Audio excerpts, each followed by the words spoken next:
Hello everyone, আসসালামু আলাইকুম।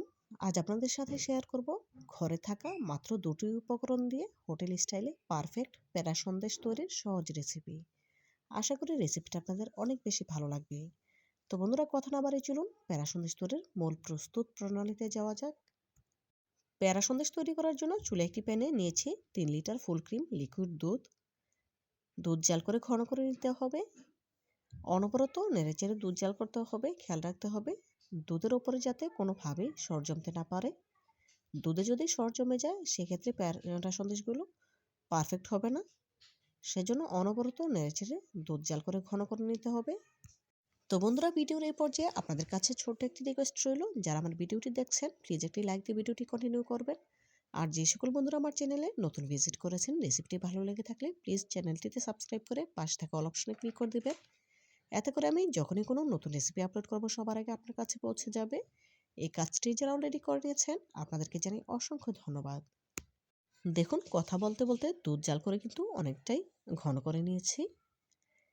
এভাবে করে অনবরত নাড়তে থাকবো আর দুধ জাল করে নেব। খেয়াল রাখতে হবে প্যানের চতুর্পাশে যাতে সর জমতে না পারে, সেদিকে খেয়াল রেখে প্যানটা পরিষ্কার করে রাখতে হবে।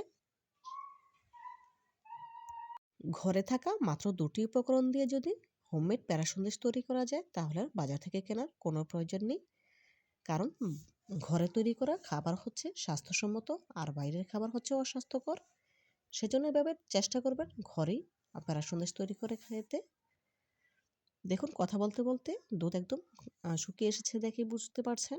এখন এর সাথে অ্যাড করে দিচ্ছি 300 গ্রাম চিনি। আমি যেহেতু এখানে 3 লিটার লিকুইড দুধ নিয়েছি সেজন্য আমি 300 গ্রাম চিনি অ্যাড করছি। মানে প্রতি 1 লিটার দুধের জন্য 100 গ্রাম চিনি অ্যাড করতে হয়। দেখুন, চিনি গলে কিন্তু আরও কিছুটা পাতলা হয়ে এসেছে, ভয়ের কোনো কারণ নেই। জাল করতে করতে মিশ্রণটা একদম ঘন হয়ে আসবে আর প্যানের গা ছেড়ে আসবে। এই পর্যায়ে গ্যাসের ফ্লেম আমি লো টু মিডিয়ামের মাঝামাঝি রেখেছি। অনবরত নেড়েচেড়ে নিচ্ছি যতক্ষণ না পর্যন্ত প্যানের গা ছেড়ে আসছে ততক্ষণ।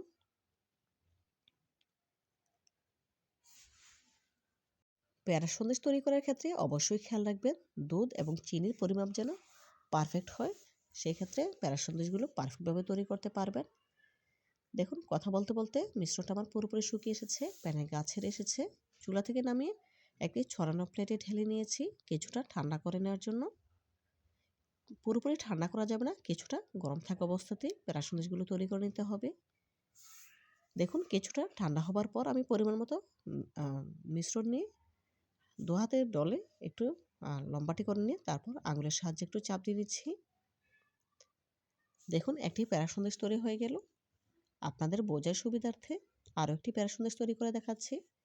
পরিমাণ মতো দুধের মিশ্রণ নিয়েছি। এখন হাত দিয়ে ডলে একটু লম্বাটে করে নেব। আঙুলের সাহায্যে মাঝ বরাবর একটু চাপ দিয়ে নিয়েছি। সাধারণত হোটেলে যে প্যারা সন্দেশগুলো দেখতে পাওয়া যায় সেগুলো কিন্তু দেখতে এরকমই হয়। দেখুন, এক এক করে সবগুলো প্যারা সন্দেশ তৈরি করে নিয়েছি। ঠান্ডা হবার পর একটি সার্ভিং প্লেটে সার্ভ করে নিয়েছি। মাশাআল্লাহ, প্যারা সন্দেশের ফাইনাল লুক দেখুন দেখতে কতটা সুন্দর হয়েছে।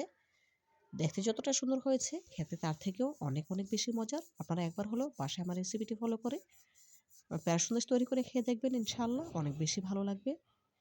তো বন্ধুরা, আজকের মতো বিদায় নিচ্ছি। দেখা হবে নতুন কোনো দিনে নতুন কোনো রেসিপিতে। ভালো থাকবেন সবাই আর আমার জন্য দোয়া করবেন যেন প্রতিনিয়ত এমন আরও নতুন নতুন রেসিপি আপনাদের উপহার দিতে পারি। পরবর্তী ভিডিও দেখার আমন্ত্রণ জানিয়ে বিদায় নিচ্ছি। আল্লাহ হাফেজ।